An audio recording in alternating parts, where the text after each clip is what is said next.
This is the first open session. So it's a time for everybody to share your experiences. We have a broad spectrum here from Tyler Newcomb, who's one of our ELO students. He's a junior in high school. He runs Goofy Foot Skateboarding. Chris, you're down in Louisville. You were our first like big city coordinator. Kendall's in Colorado. She's a project-based educator. That's how we really found her English background. She was the first non-PE grant recipient that we did, which was pretty fantastic. Chad Murren's on here. He's from PA. He actually did our first teacher presentation in another state for us. He just did Shape PA, which was super fantastic. Chris is with Ability Skateboarding. Vincent's an undergrad. And then we have Zach and Matt, if you guys have met them. And I don't know Nadine. We'll get to know her. So if you logged on after, please just make sure, drop where you're from in the chat. Any experience with Get On Board. Uh, one voice, one mic at a time. If you want to talk, just throw your hands up. And like to get started, really. Just if anybody wants to kind of chime in with any experience you've had with Get On Board or skateboarding in school, this is a good place to start sharing it. Oh, sorry, Blaine's on here too. But anybody that's doing skateboarding already in school, maybe start talking about like what you did to get going with it, what drew you to skateboarding, anything you might want to start sharing.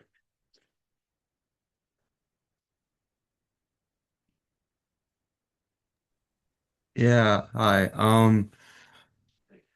Pretty much what drew me to skateboarding, like back from like high school when I skated a little bit, was in college. I kind of realized like it was a new city. I didn't have any friends, and so skateboarding was the easiest way to like find a community. And eventually, it took over my entire life at this point. So it kind of was like the best way to make friends, join a community, and join something bigger than yourself. It's kind of what I've found and what when I've talked to other people, that's the kind of same way they feel about it. Yeah, that's awesome. You hear a lot of stories like that. What did you do before skateboarding as like maybe a go-to activity? Video games mainly. Yeah. Video games, and then I was kind of like a big business nerd, so I'll just be like learning about like different companies and business structures, stuff like that. So yeah. Excellent.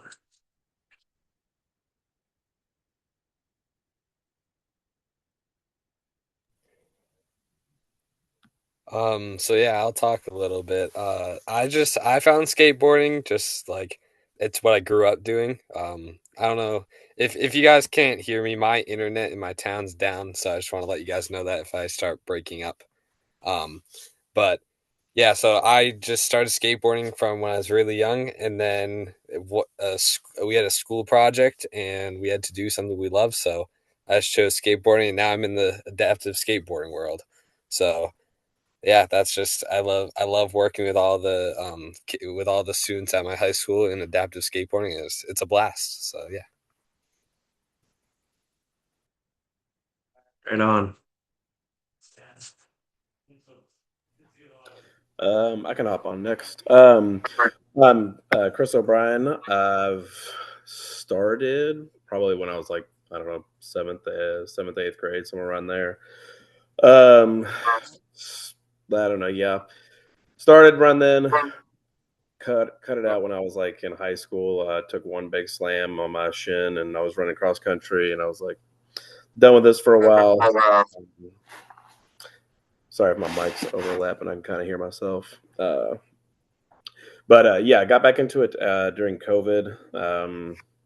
Just found like it was like the only thing you could really do was just go outside. So got back into it, and then when we came back in person, one of the kids that lived in the neighborhood had rode his skateboard up to school, and I was like, "Oh, I didn't know kids down in the South End still skated." So I was knocked the idea around about starting a club at my school, and my principal was at the time, not open to it.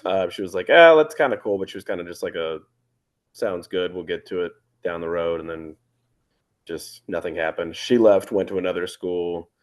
My new principal came in. We sat down, and she asked kind of what I was go, what I, how long I've been teaching, what I was into, and I told her that I'd already started a club up, and so she was like, "Yeah, that's cool." So I kind of just like inserted it into existence that way.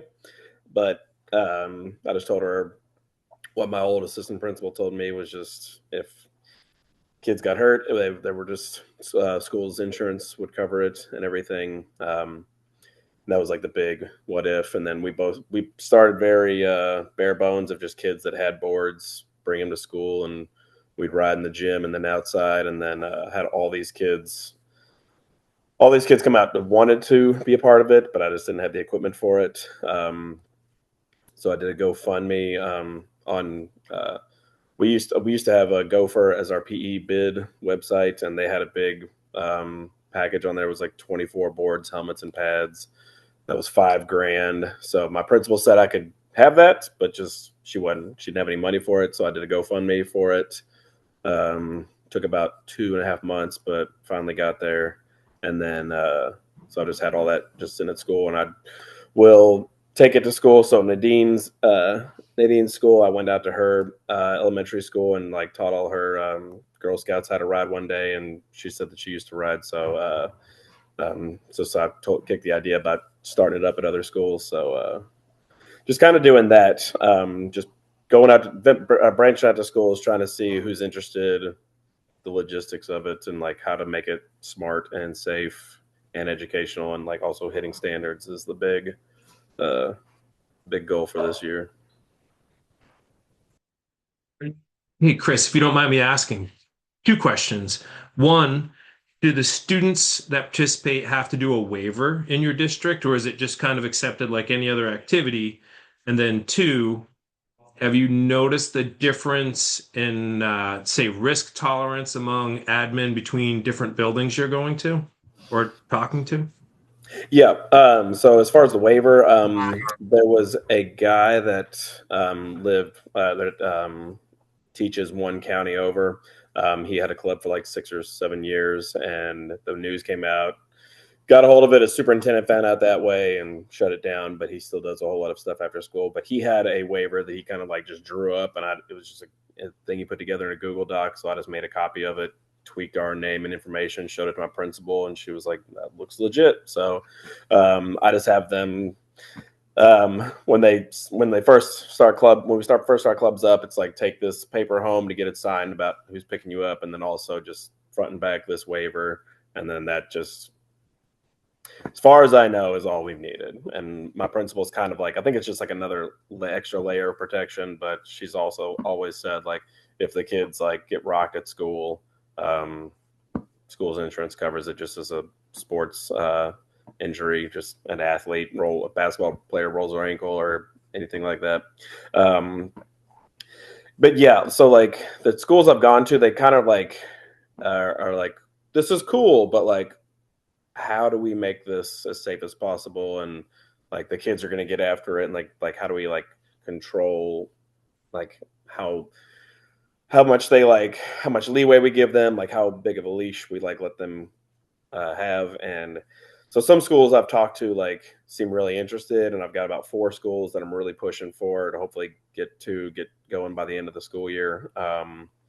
And some of them just flat out said, nope, that just is something we're not willing to do because of student safety. And I've tried to throw some stats at them, and they're just like, nope, not at all. So it's a little hit or miss, but for the most part, it's a lot of schools are pretty interested in trying something non-traditional that gets kids up and moving, that's away from full contact football and things like that.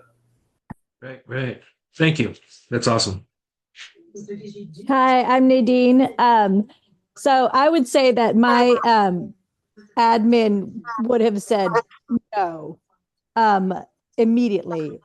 However, that one day after school when Chris had 22 of my Girl Scouts from kindergarten to 5th grade and he managed all of them. My admin was so impressed. They just could not get over him. How well he managed them. I was just floored. I was just in shock probably the whole time, especially to see the girls in kindergarten just rocking it while the fifth grade girls were like, "Ee!" I was like, no, no, no, no. This 6 year old over here is skating across the floor. And so um, I think it really helped um, my schools, especially. Um, I haven't got, I've been on FMLA, so I won't be able to start it until um, January or in the spring. And I plan on alternating my Girl Scout troop nights with the skate night.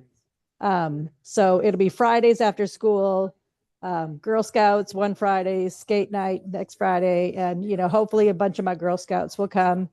I've got mostly I got one girl that her dad met Chris, and he's excited. I think one of the hardest thing to get for teachers and in schools is that they think that they have to skate. I mean, yeah, I skated. I'm 50. I can't skate much anymore.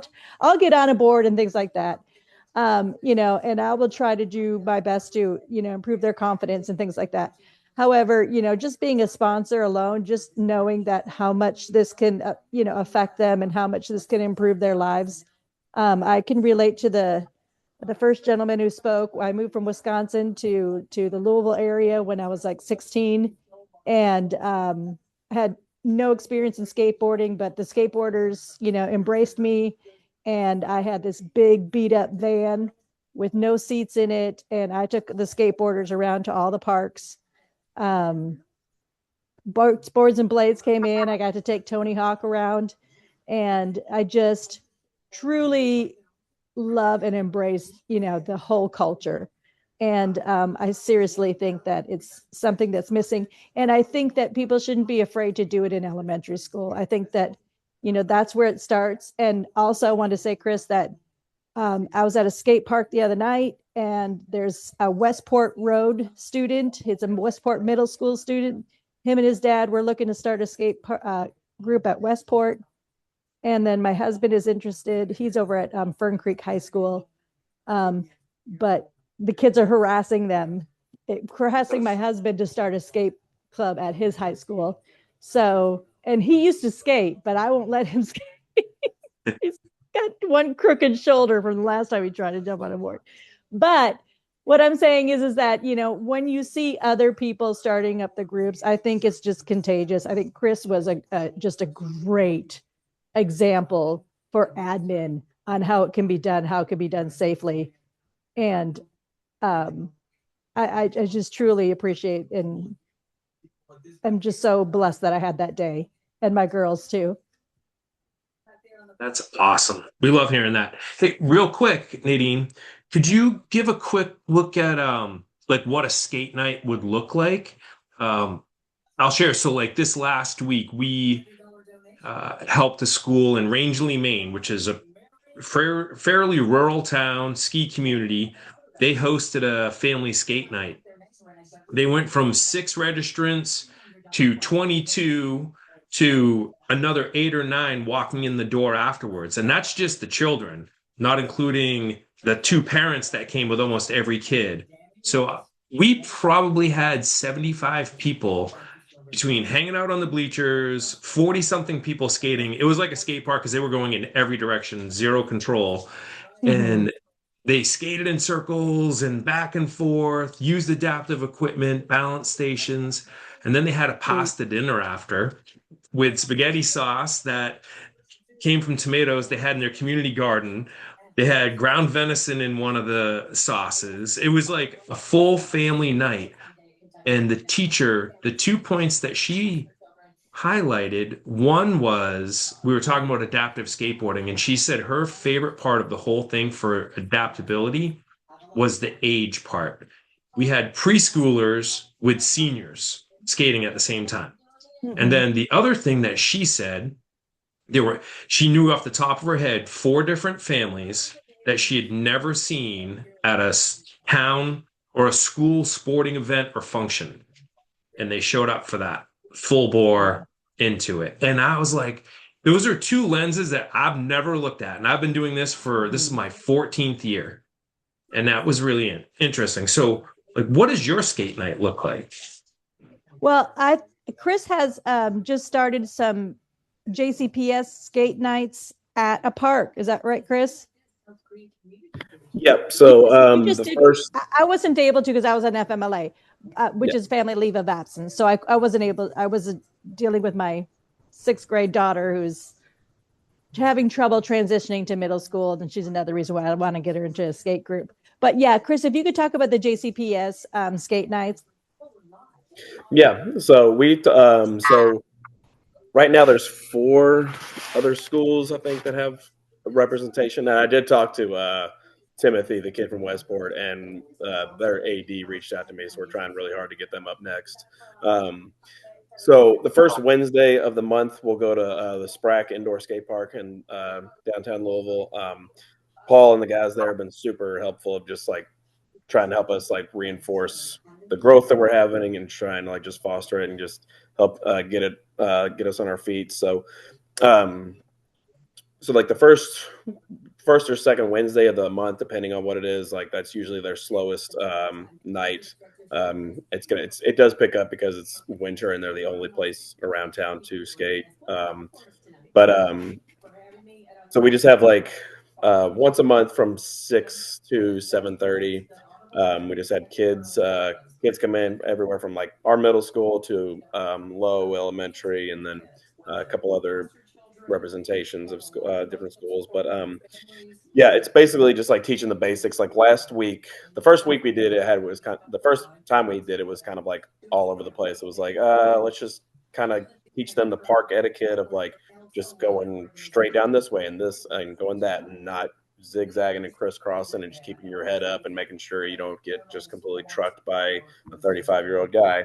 But then last week we had we kind of had like it was like more like structure. We had like a goal board, like we put it up on the wall of like, hey, what do you want to, where are you at? What do you want to try to be at? Like, I just want to stand without falling. I want to try to drop in. I want to try to ride down banks. I want to try and like get some flip tricks. Like, and had all the kids like kind of introduce themselves, and then they had up on this board like write down where they're at, what they were trying to do.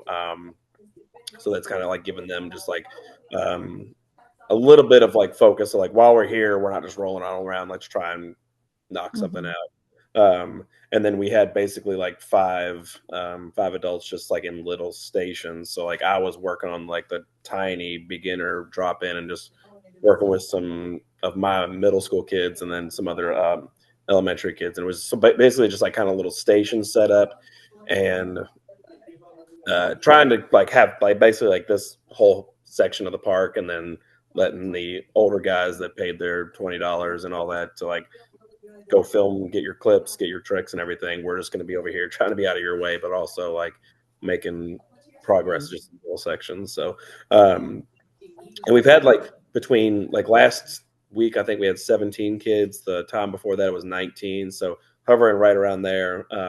If it gets much bigger than that, they're talking about staggering it. Like elementary's one night, middle school would be another, and just depending on what the numbers look like.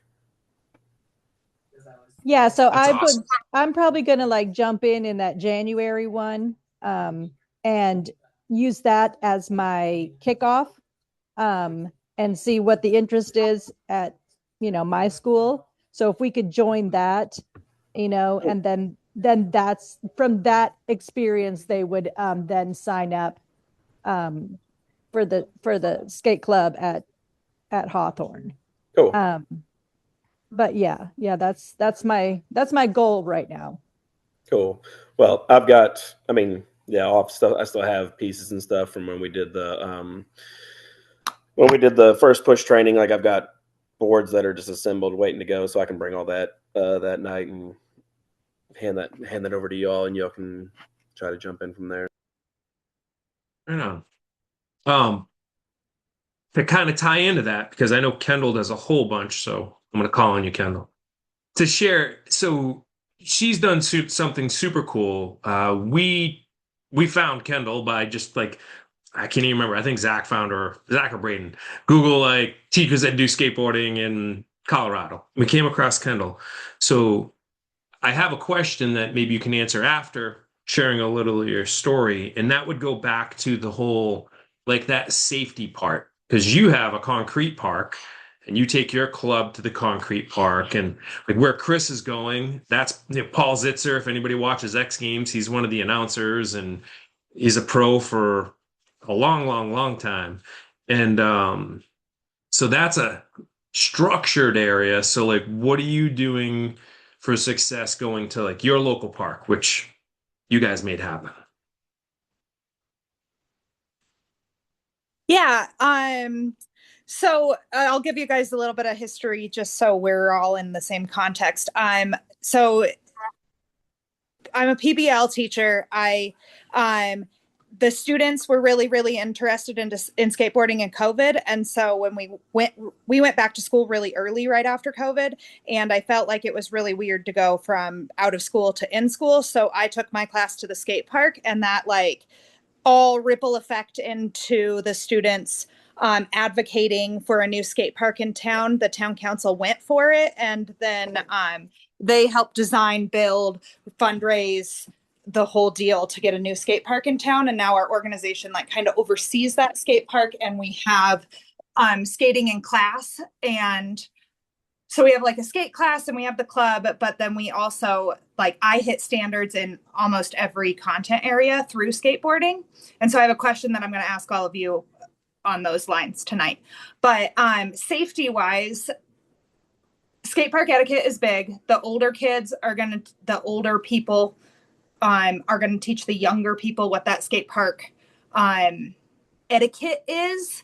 And what I find at our park and at all the parks we've visited in Colorado, because our class did some research going around to all of the skate parks in Colorado before we built ours, but is like the authentic mentorship in skateboarding happens really naturally. And that's what's really amazing in this sport. You guys all know that. But it like teaches anybody to not do something stupid, like be standing in a bowl where you're going to get hit. So we also intentionally built our park. So there's a beginner area, intermediate area, and then an advanced area. So it like naturally kind of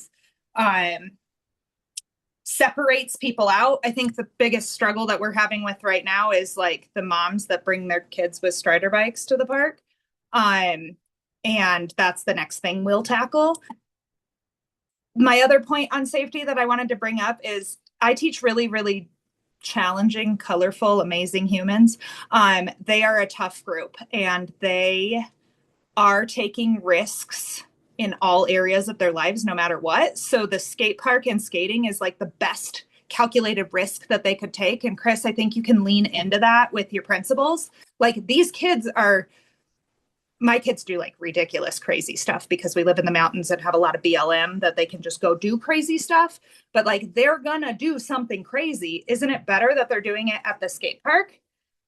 It's natural for them to take risks. It's part of their like brain development that they need. So that's the argument that I've had with a lot of, not argument, but like that's the research that I share with parents and admin. They're going to take risks. Don't we want them to take risks in a place that is calculated and safe? And it's important that they do take risks. Like that's normal. That's how we handle that. And then my kids go really, really big at the skate park. And because of that, they don't go big in the other areas of their life. They're very like calculated with their, I don't know, substance use. They're very calculated with their camping trips. They're very calculated when they go hunt. They take care of each other really, really well and all of those things because they learned to calculate risk on their skateboards. My question for all of you, I have this like amazing hive mind.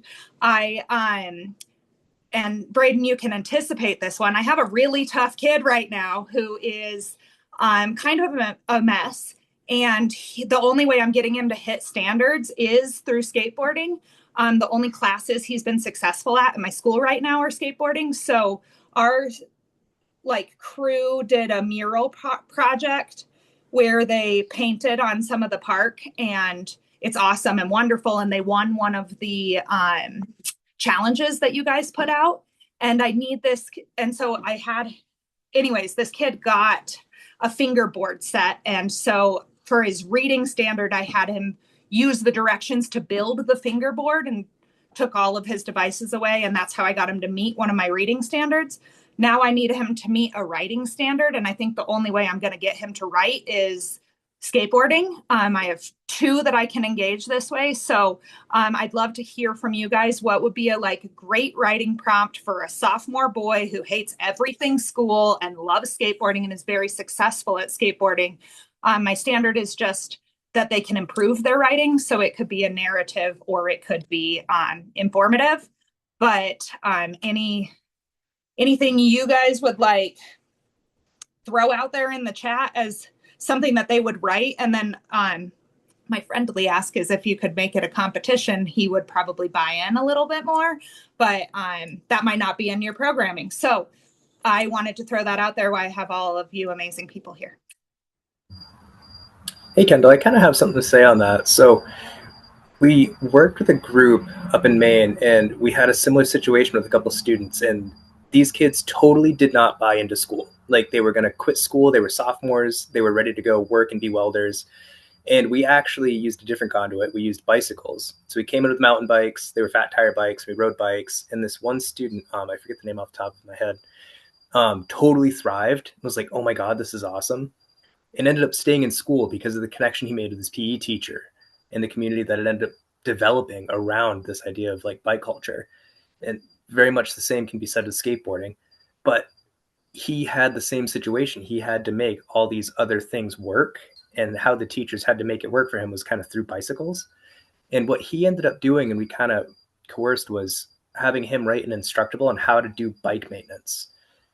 So he had to go through and say, all right, cool, this is how you maintain a bicycle here. This is how you maintain a bicycle here. And I think that idea might translate really well to the skateboard. So you could have a skateboard instructable that's just a written instructable, and see if you could have other students build skateboards based on that instructable. Kind of like a good writing prompt, a good way to, I don't know. Yeah, I've got it. They could do it for a Christmas present. They could okay, here's the instructable. This person is getting this board for Christmas. How could you write it for them? Yeah, totally. Got Something along those lines, I think it'd be really fun. Yeah, that's a good idea. Thanks, Matt. And yes, I will say my students have stayed in school, graduated school, and are alive because of the skate park.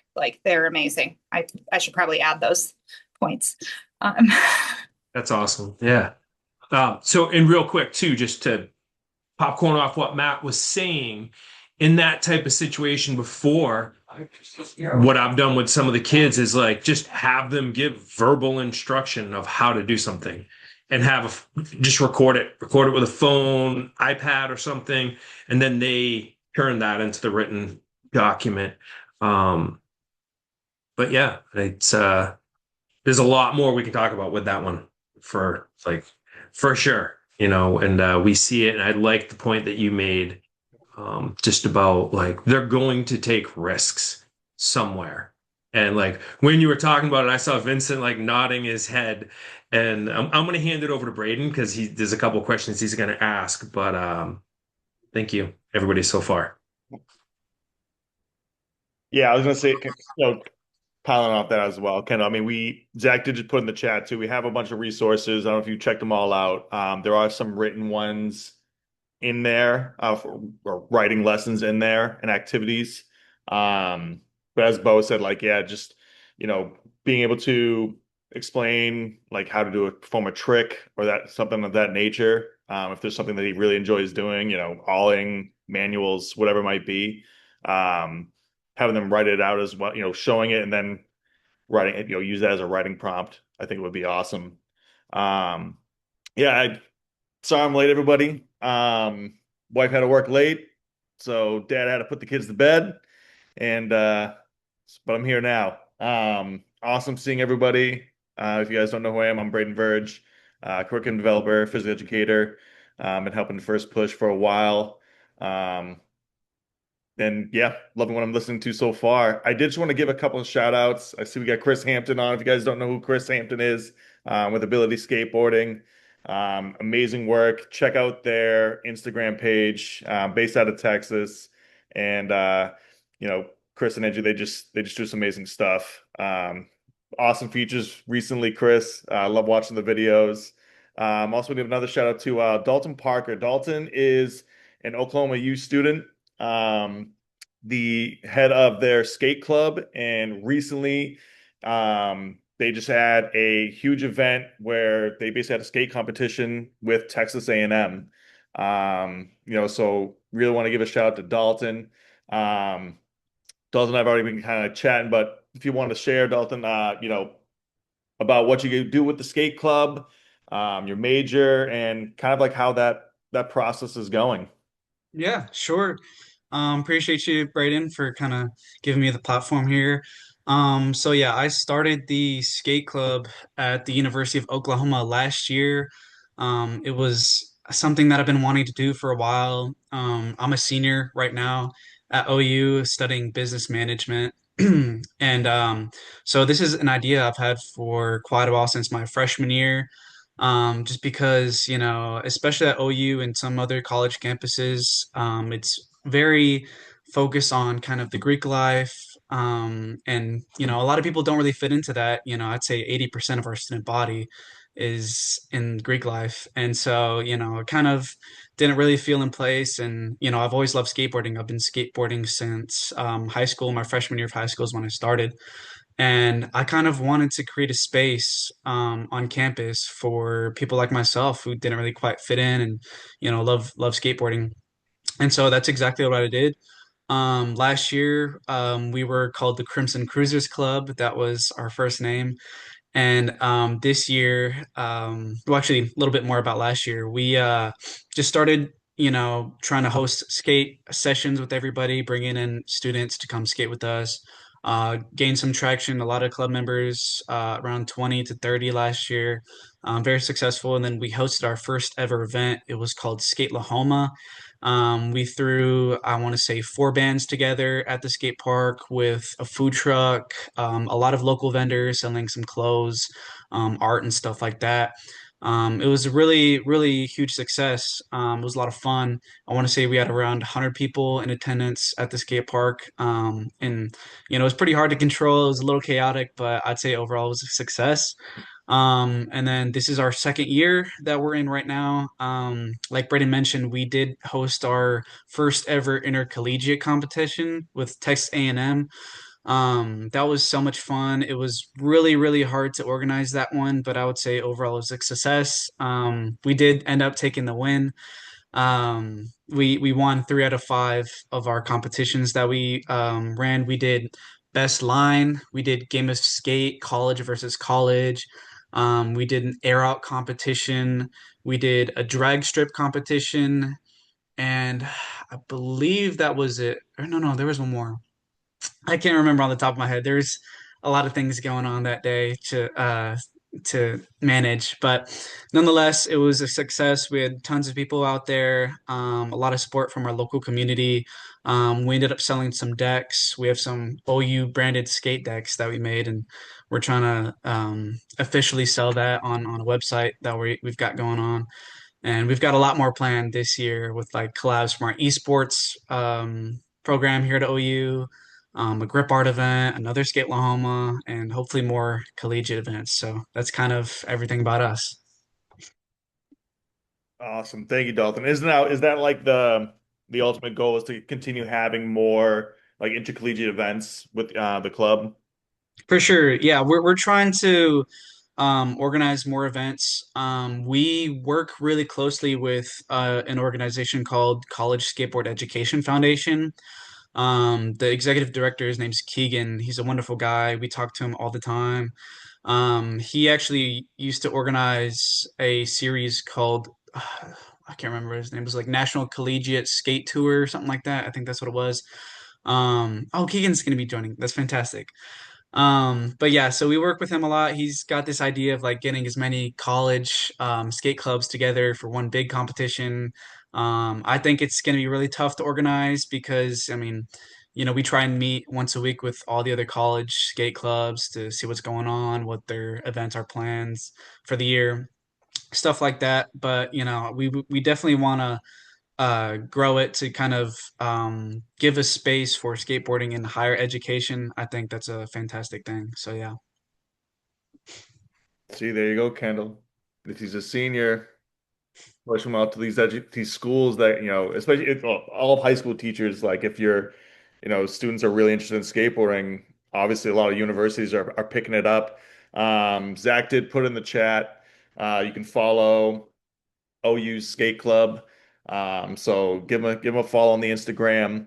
Um, you know, they're doing some awesome stuff. Um, but yeah, that sounds great. I mean, it would be incredible to like get that collegiate tour once Keaton gets that going. But yeah, he will be joining us when he's been attending a couple of our sessions. So that's awesome that you brought him up. Trying to think now. Let's see. Educators, do you guys have any like questions as far as what we do? I mean, a lot of people here, I'm looking at names. Nadine, Austin, I came in when you were talking.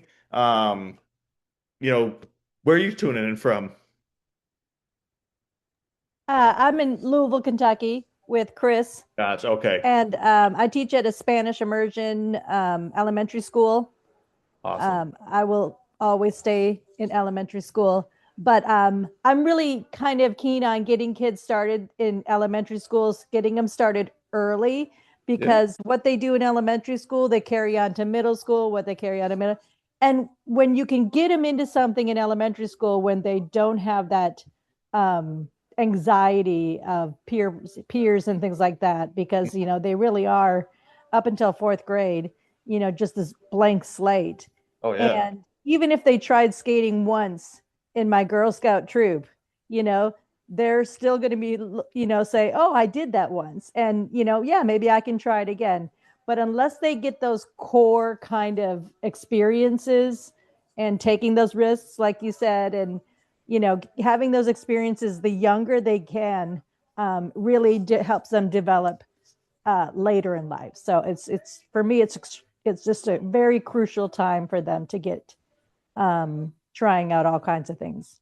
That's it. Ignite the spark. So I am an elementary teacher.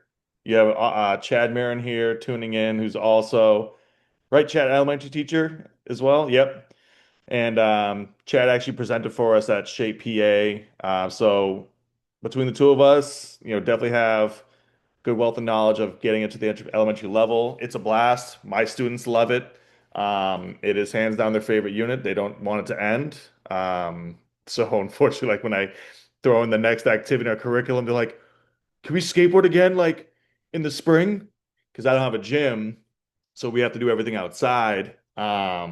In our driveway parking lot. But it's the best. It's their favorite thing, and I think it's important to teach them that young because it does. It's, as you said, it's going to spark the interest. They're going to carry with them, especially if they do it at the middle school level, do it at the high school level. Like it's such an awesome skill to learn that combines phys ed wise a lot of the phys ed standards. Well, I'm a Spanish teacher, so for me, it's about taking risks Exactly. and making mistakes and knowing that that's just part of it. So for me, I come from it from a different angle, and teaching them that learning a language and skateboarding is just all about taking risks and sticking with it and practicing. What you got, Bo? I just wanted to share for anybody that like has hesitation about teaching and wants to like see an awesome example at the elementary level. What Chad did in Pennsylvania, he crushed it with his stations.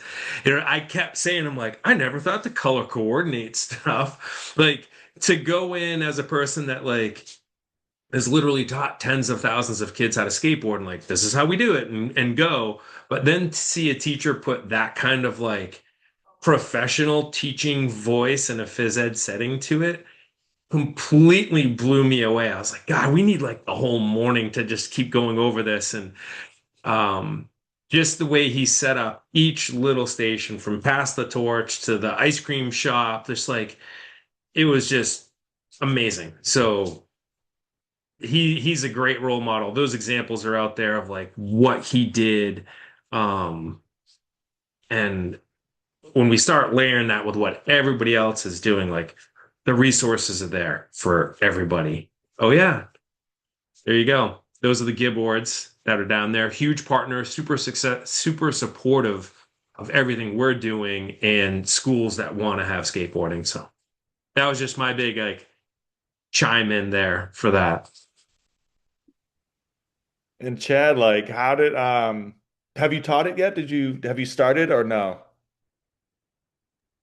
No, our equipment came in early fall. We put everything together. Everything was all of our eggs were in one basket for presenting its shape. I'm scheduled to start at my first building as soon as we get back after the new semester starts. So like middle of January, I'll wrap up with them and then take it over to my second school and do that in February. But I have had tremendous success with I have a kindergarten autistic support class. 8 students, all of them are nonverbal, autistic. And after we came back from the conference, since I had the skateboards already put together, we had been using scooters, and a few of the kids enjoy the scooters. Boy, I got the skateboards out. I can't get them off of them now. So my biggest challenge is I don't think they're ready yet to stand on it, even though they know that they can stand on it. But just getting them on and just seeing them kick themselves around using their feet or lay on their belly and pull themselves with their hands, they're having an absolute blast with it. So the anticipation's growing though amongst my elementary kids. Every day now I get asked at least 2 or 3 times, when are we skateboarding? When are we skateboarding? It's coming. So I'm excited. And it's awesome that you tested it out too. I had a similar situation where I had a group of nonverbal autistic students. Um, Pretty much the same idea, like butt belly kneeboarding, but I did have a particular student who was determined to stand. That was like the first thing they do when they saw it was like try to stand on it. What I ended up using was a hula hoop. So I put the hoop around them. They had the hands on the hula hoop to kind of like keep their balance, and I would guide the hula hoop and them around the gym. Um, you know, they were pretty well balanced for the most part. But like you said, I think it's the same thing. Their favorite thing to do. It's that vestibular input, that motion that they get while being on, like similar to the scooter. But the skateboard is just like it's just a different level. And the smiles on their faces as they're like just moving around, in different ways, exploring. Um, with my niece, when she has, a rap sheet of stuff with autism, but she helped me create a sensory deck. Could sit on the skateboard, love scootering, but the sensory deck was her way to like, touch the grip tape, explore different types. We had different types of wheels on it. We put we put a deck rail on there. So it's like all these different touches and feels, and she absolutely loved it. When she would come home, that was like the first thing she would kind of like do. She'd get off the bus, come in, play with like something before getting into her routine. So it was just really interesting.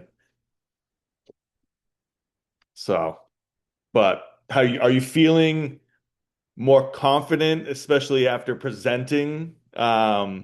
With So between Matt and there was a couple other people there that are teaching skateboarding, like just getting their perspective of what my expectations should be, like as my first time, because Matt Bristol he was like, look, he said, a lot of your kids, you might just have them kneeboard and that's all you get through this year. And that should be considered a success. So, um, yeah. And we talked about a lesson on teaching the kids how to fall correctly. So once they can plant, push, and pivot, just roll the skateboard onto a mat that's already on the floor. When the board hits the mat, they're going to fall forward, so we can incorporate our gymnastics skills with that. So yeah, I'm 100% more comfortable now than what I was, and just being part of this and hearing all of these things, I'm definitely the outsider here because I've never skateboarded in my life. I owned one when I was in like fifth grade, just because that was the cool thing to do when you were in the '80s, but I never really rode it. But there's a pretty decent skate park that's in York, which is where I teach. So I want to get over there probably like in the spring or summer and just kind of make my presence known and then see where I can what we can do as far as pushing out what I'm teaching my kids in the school to taking it over to the park and the community. But yeah, I'm 100% more comfortable than where I was. But I'm stoked. I'm so excited. I can't wait. It's awesome.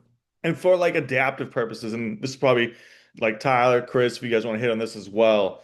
I'm kind of trying to do a little bit of research, but where would you rank like skateboarding compared to like other activities? Do you find it to be, and I'm still working on the wording of this, like the most universally inclusive activity when it comes to like adaptive sports or adaptive activities? I'll start off a little. Yeah, it like my Breaking up a little bit, Tyler.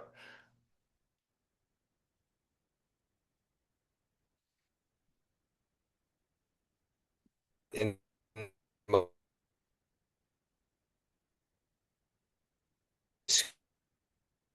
school, the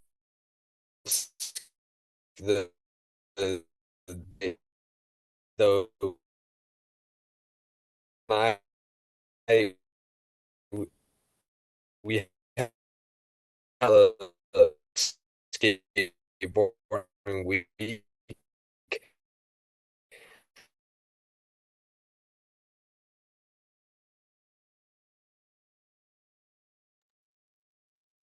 Losing. was Braden. He was saying that you guys lost internet in Hampton or near him. He lost internet. I don't know. That's so He's in yeah. Northampton. He's like Oh he's yeah, out man. there. He's He's in the uptown. woods. I'll Yeah. zoom back in. That's not Uh, uptown. Oh, you're downtown. That's right, I I'm guess. downtown. I'm by the beach, boys. We don't lose power. Yeah. Tyler, welcome back.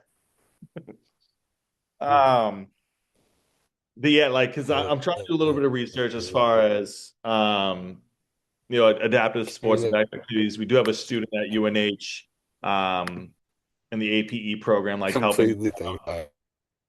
but trying to figure out skateboarding compared to other activities, like where does it rank as amongst other sports, or like I said, sports or activities. Welcome back, Tyler. You got power again? But yeah, Chris, do you want to like speak on that a little bit? Just because I know obviously you're big into, like, you guys do skateboarding, but you also do a variety of other action sports.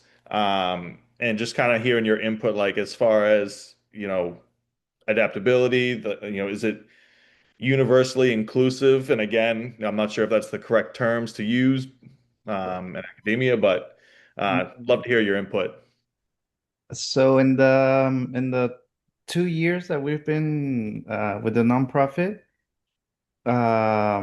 it's as inclusive as it gets. So with all the adaptive equipment that we've created, we can any participant can participate. So my co-founder, he used to work with another org, Kinetic Kids, and for 7 years or so, he was doing basketball, bicycle, and that's when we created the skateboarding program and introduced it through them. Um, and we've noticed registration, for example, for basketball.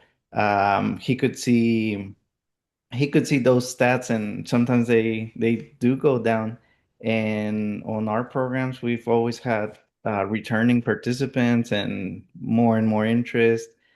Um, with the frame that you were just showing, now we are 100% inclusive. Before the frame, we were struggling with certain diagnoses, but now we're 100%. So it's a bold statement to say it's the most inclusive, but that's been our experience. Absolutely. Awesome. Awesome. Well, yeah, thank you for chiming in. Mhm. and Tyler obviously wants to get the mic figured out, and um, but Tyler's also been helping out at our local high school here. Winnicott, he's a junior. He's created pretty much an entire unified PE program dedicated to skateboarding. And this year, correct me if I'm wrong, Tyler, you can throw in the chat, but you are going to be hosting other schools in the area to come to your unified PE day, which will hope or unified skateboarding day. Um, you can check out Tyler's stuff. It's Goofy Foot Skateboarding. Zach did just put his info into the chat or his Instagram. You can kind of see all the cool stuff that he's been doing at Winnicott. Like I said, I think this is the first year that they're going to be having multiple schools attend to, all participate in a skateboarding session, which is pretty awesome.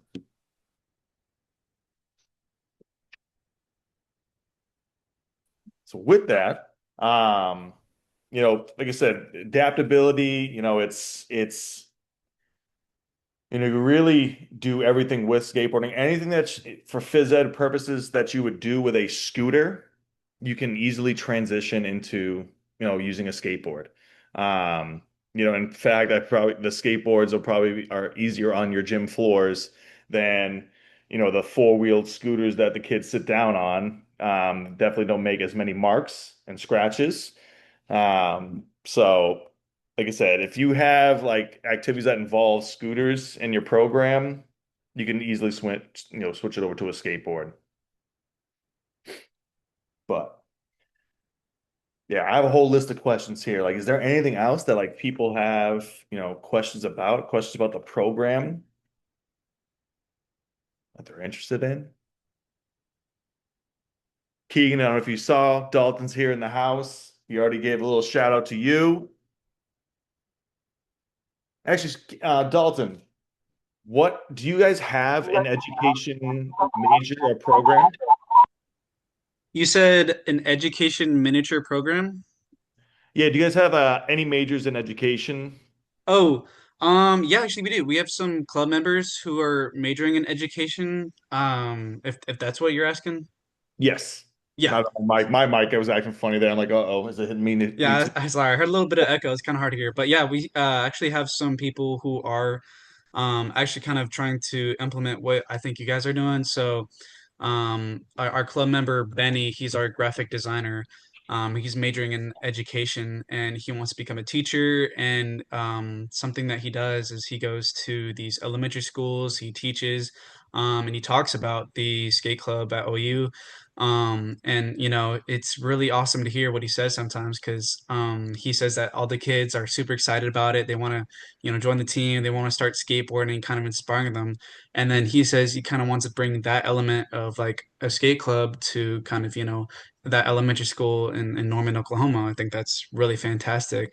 And I think it will, as we grow, both the collegiate circuit and the elementary circuit, I think, that's a way for us to kind of, look to the high schools and younger schools, kind of recruit them, help them get into higher education. I think that's kind of where my head's at right there.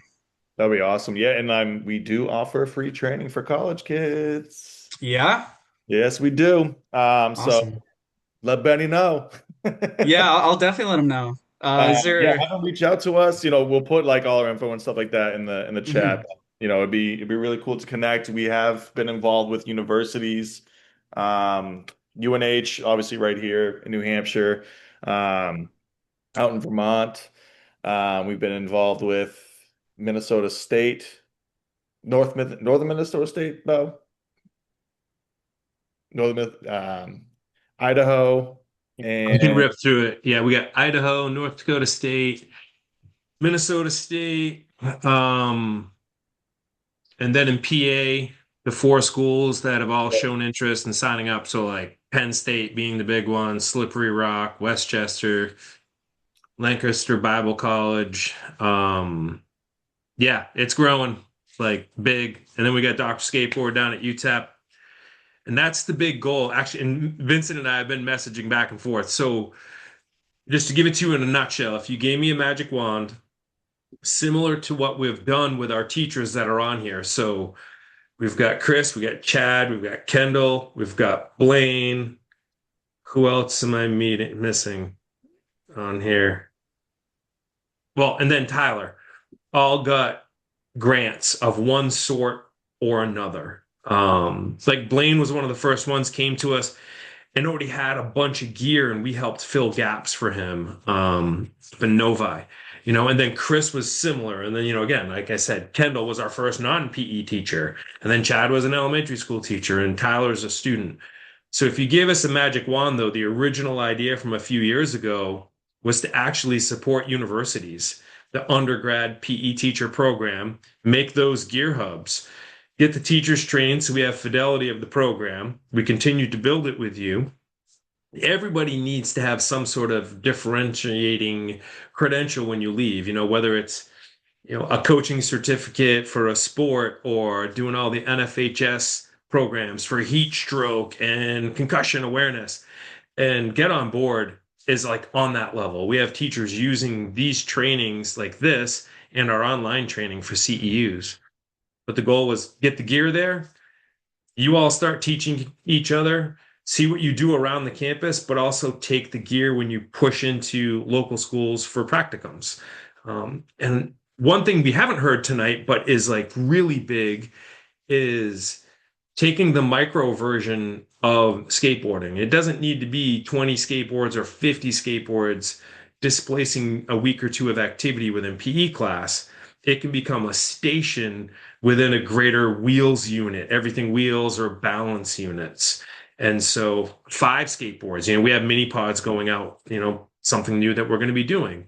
And that's just like that next level of what we can do. And, you young guys, college students and future college students, like this is like, that's it. Like you guys are the ones that are going to usher that part of it forward for us. So, but Braden's going to get that part organized.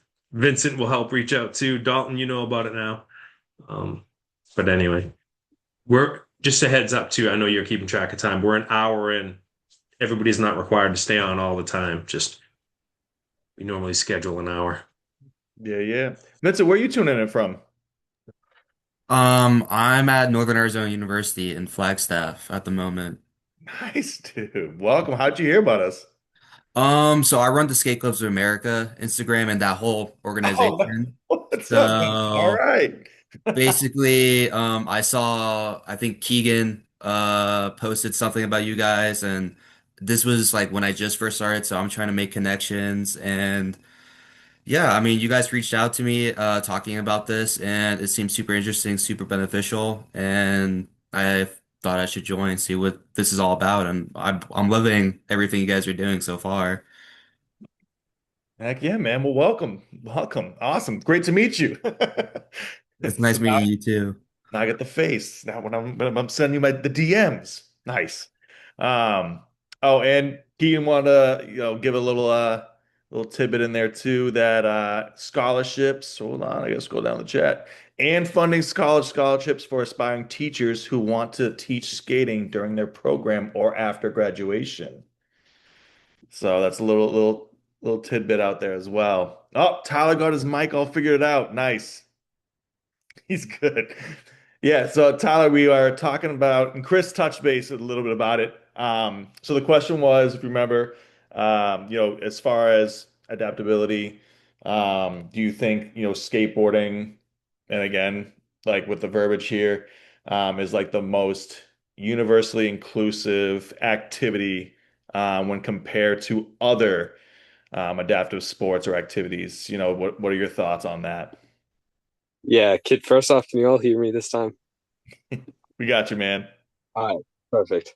So yeah, I think like skateboarding at my school, it's been by far the most inclusive activity. And like the best example I can show is that we did I've gone to Northeast Passage like wheelchair events. I did handball with them. I did another, I think we did floor hockey one time.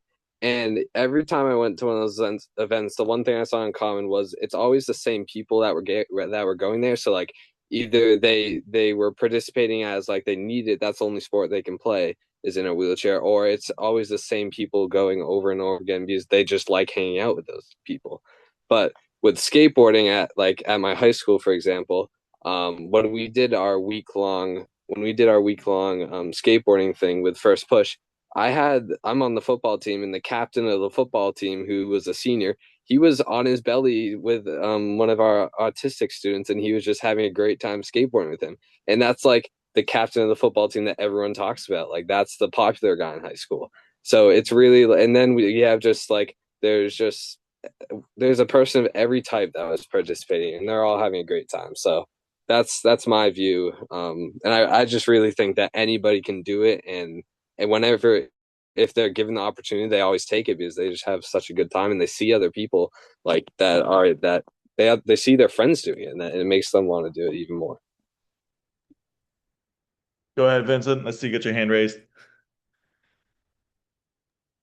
Yeah, so here at NAU, we host weekly like skateboarding lessons, and what I found is even with these, young adults or like anywhere from 18 to, even 22, 23 at the oldest, is that everyone from all different walks of life show up. I found, when you ask them, they always say skateboarding is the most opening, inviting community you could possibly have. And it's so beneficial. I've seen people become, more social, grow like as a person.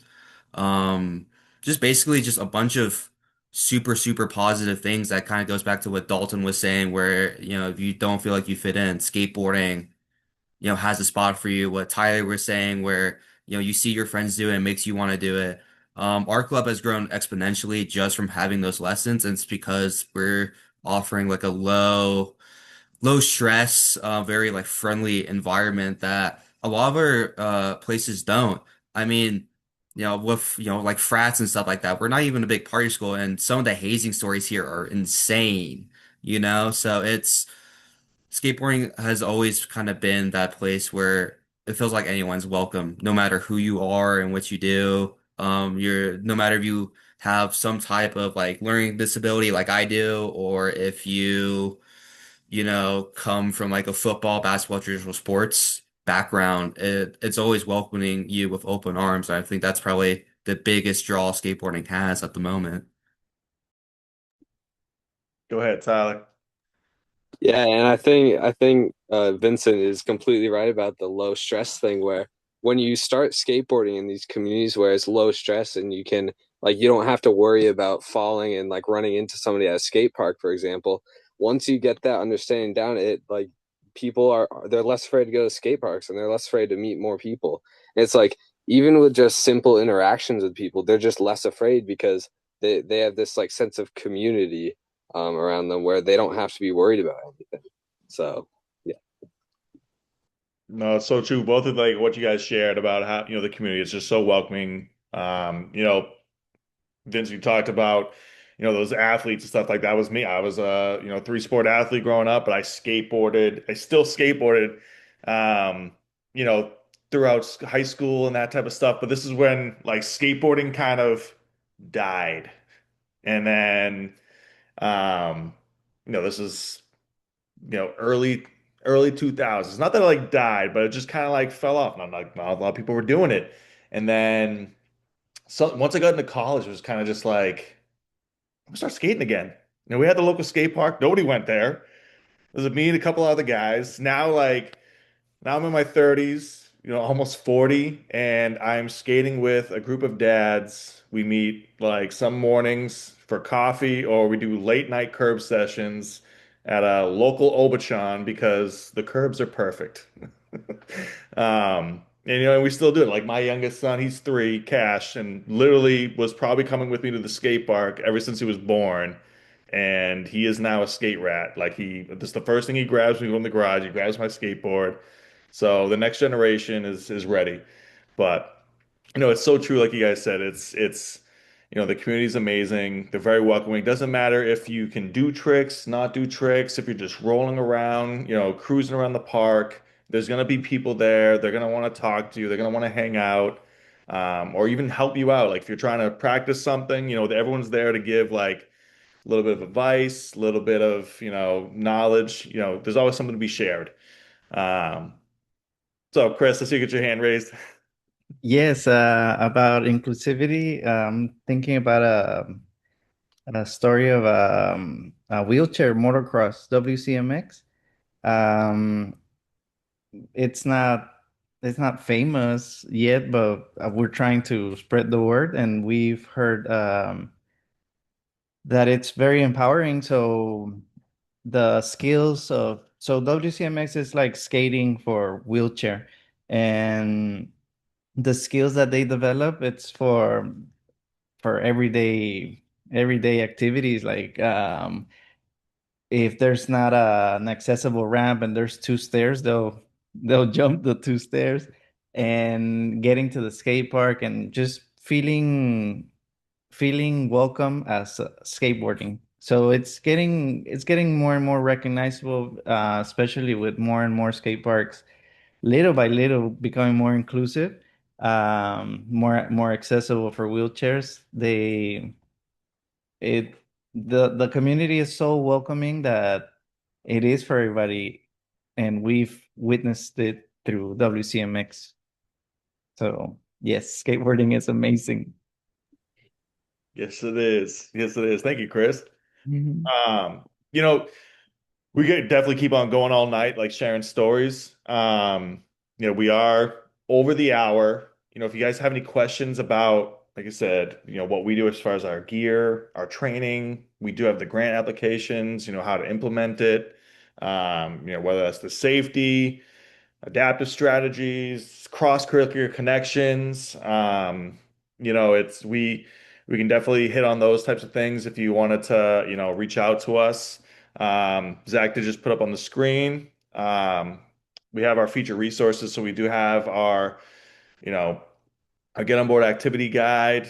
In that activity guide, we have a combination of, activities that go from, physical education, we hit social studies, we hit science, we hit math, we hit writing.